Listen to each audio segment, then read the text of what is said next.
Welcome back, ladies and gents. Now we've got our second video of the day, and this is the day free speech died in Britain, and Labour has just made criticising Islam illegal. So today, in my opinion, is a very dark day for the United Kingdom, not because of some distant war or economic crash, but because the government of the people just quietly, surgically murdered the last fragile hope of honest conversation about the ideology reshaping our streets, our schools, our prisons and our future. Labour didn't ban a flag, they didn't outlaw a symbol, they did something far more precise and far more deadly. They redefined criticism of Islam itself as stereotyping from a place of prejudice. Think about those words. They didn't say this is hate speech. They didn't say incitement. They said simply noticing patterns, quoting the Quran, showing a video of a preacher calling for things that would get any other faith leader locked up in jail, that noticing those things can now be treated as collectively being hostile towards Muslims just because you notice it and call it out. Now, you see the trap, don't you? Because Islam is not just a private faith, it's a political and legal system that claims authority over Muslims as a collective.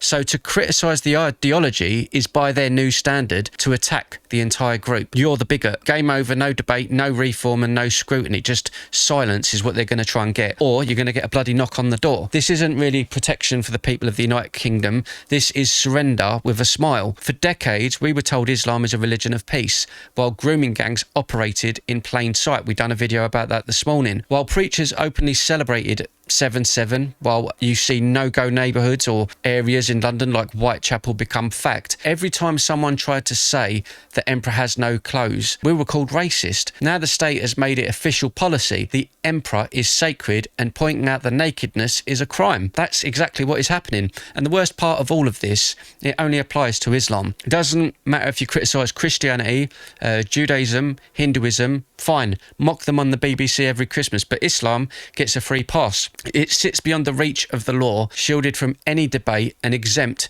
from the very principle that made Britain great. You know what I mean? The right to speak truth to power, even when that power wears a beard and waves a black flag. I've spent years showing the evidence on this channel, the sermons, the statistics, the street prayers that block cities, the parallel societies growing like tumours in this country. Now, the evidence itself is potentially illegal, not because it's false, but because it's true, and the truth has become the enemy of this country. Friends, all of you watching this isn't just about one TikTok rant or one X post. This is the moment Britain crossed the Rubicon from flawed democracy into management downfall. The government didn't ask the people, just like they're trying to do with pushing us back into the EU. It didn't hold a referendum. It simply decided that native populations' right to question its own replacement is less important than not offending the newcomers. So what do we do when the law itself forbids the conversation that could still save us? We remember that every tyranny in history eventually overreaches.